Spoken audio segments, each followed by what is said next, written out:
17과 내주왕께서 어디 계시든지 강의를 맡은 여성의 공동체 담당 노진석입니다. 오늘의 나눔 질문 마음 열기는요, 각자 자신의 이름에 대하여 두 가지 질문에 답을 해보는 것입니다. 나의 이름의 뜻은 무엇인지, 그리고 나는 이 이름을 좋아하는지에 대한 내용을 나눠주시면 되겠고, 만약 개명한다면 어떤 이름으로 개명하고 싶은지 그 내용을 나눠주시면 되겠습니다.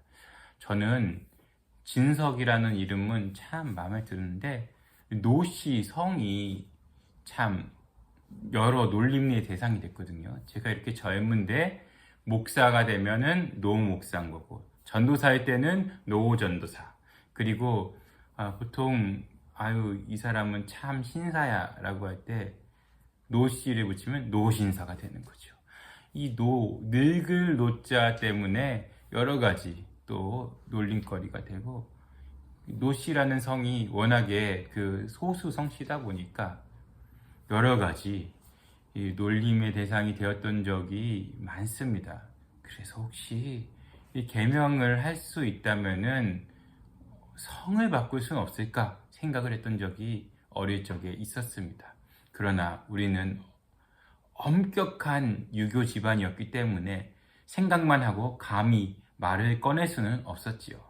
지금도 마찬가지지만 이 성을 바꾸는 사람은 웬만해서는 없지 않습니까?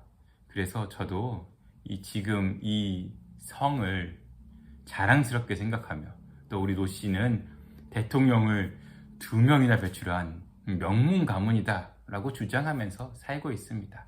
자, 여러분들 이름에 대해서 혹시라도 내 이름이 너무 촌스럽다던가, 한자 뜻은 좋은데 한글로 하면 이상하다던가 하는 사연이 있으면 한번 나누어 주시기 바랍니다.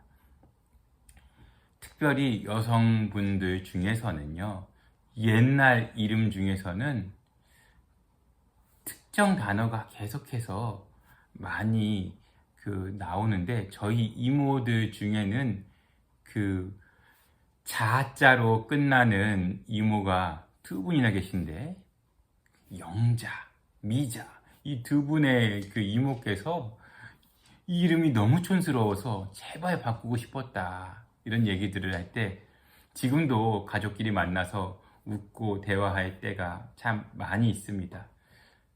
다행히 2분은 이름을 바꾸지 않았고 그냥 그 이름대로 사는 쪽을 택하셨는데요.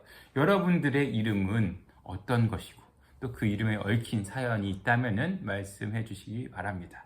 자, 그러면은 함께 찬양을 부른 후 말씀 속으로 들어가 보도록 하겠습니다. 지난 줄거리를 한번 말씀드리면요, 이 다윗이 사무엘하 7장에서 영원한 왕위를 약속받았고, 그 이어서 11장에서는 안타깝게도 범죄하는 모습을 보여주는데, 다윗이 밧세바를 범하고 그런 성범죄 후에 은폐를 시도하고, 그 이후 이 뜻대로 은폐가 되지 않자 충신이었던 우리아를 살인하는 극악무도한 모습을 보여줍니다. 우리가 아는 다윗이 맞나 싶을 정도이죠. 그런 모습이 자녀들의 삶에서 똑같이 나타납니다. 먼저 암논이 누이 다말을 강간하게 되고요. 그 이후에 이 압살롬이 암논을 죽이게 되는 것.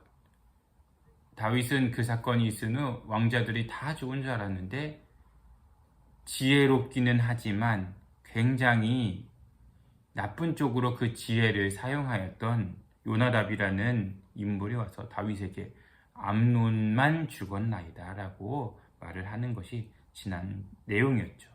그리고 다윗은 압살롬이 다시 돌아오기를 원하는 마음이 있었지만 쉽게 용서가 되지 않았기 때문에 압살롬은 다윗과 멀리 떨어져 있었습니다. 그런데 우리가 살펴볼 내용 바로 앞장인 14장에 보면, 압살롬의 계략으로 요압을 이용하여서 아버지 다윗과 화해하는 모습으로 그렇게 끝나는데, 이 화해의 모습은 잠깐의 모습이고, 결국 압살롬이 자신의 오랜 기간 계획했던 반역을 일으키게 되는데요.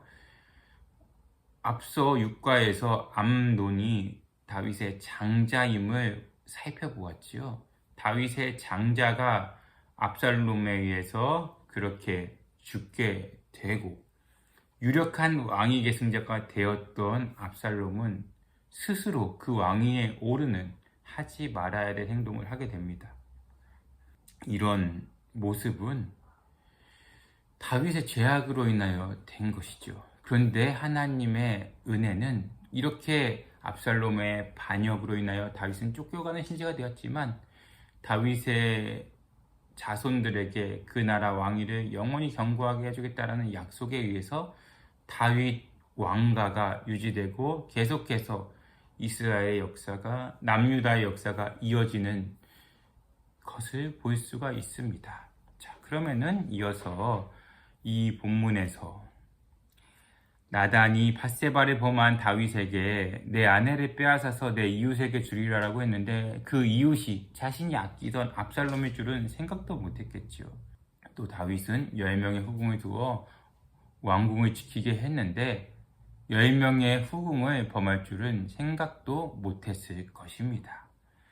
이렇게 다윗은 피난길에 오르게 되는데 수많은 사람들이 그의 앞에 나타나 충성심을 보이고 수많은 자들이 뒤를 따르는데 그 명단을 제가 5가지로 기록해 두었으니 살펴보시기 바랍니다.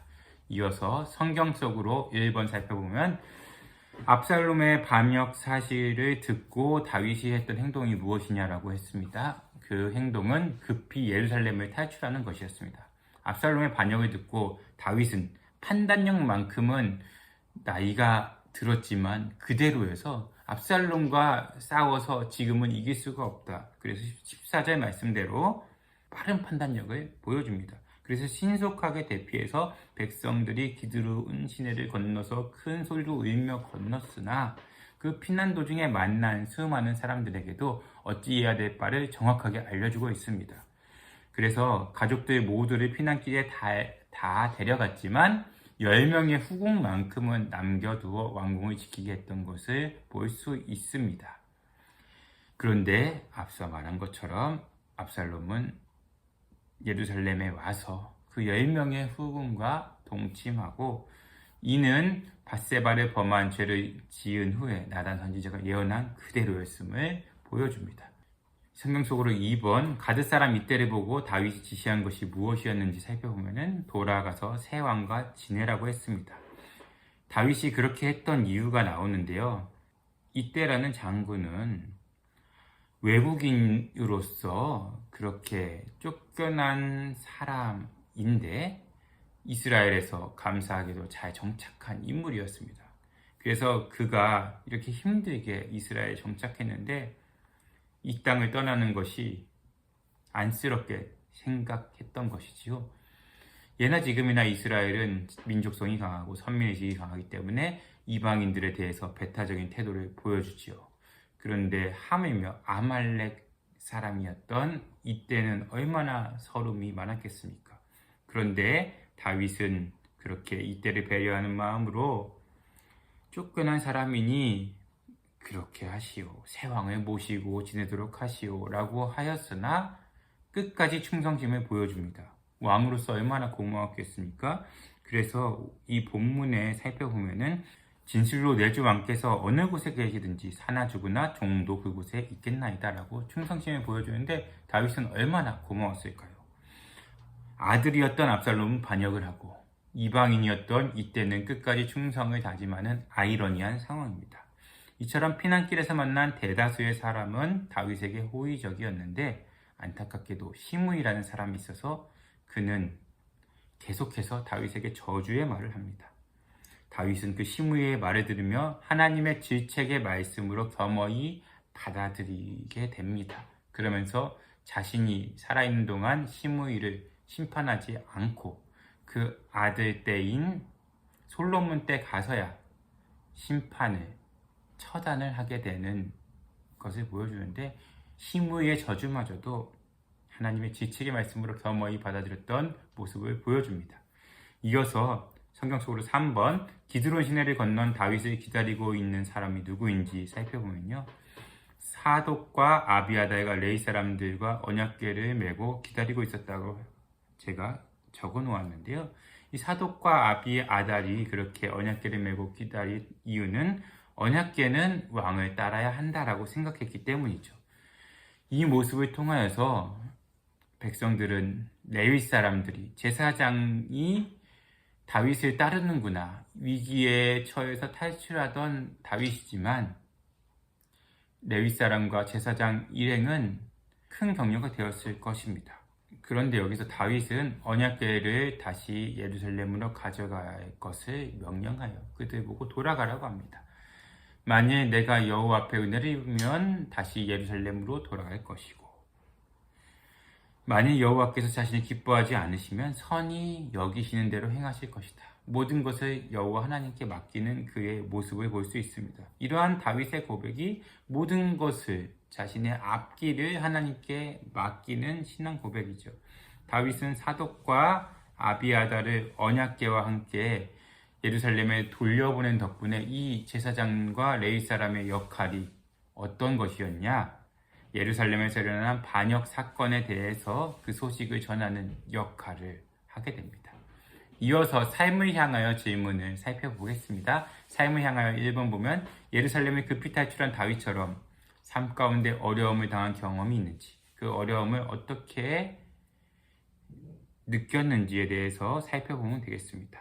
그들이 기드론 시내를 건널 때 울음바다가 되고 아들한테 쫓기는 신세가 되어서 그런 안타까운 일이 벌어졌는데 다윗은 그것을 하나님의 심판으로 여기고 겸허히 심의의 저주마저도 받아들이는 모습을 보였습니다. 여러분은 그런 어려운 일이 있을 때 어떤 것 때문에 그런 일이 있었다고 생각했는지 그것으로 인하여 느낀 감정은 무엇이었는지 나누어 보시기 바랍니다.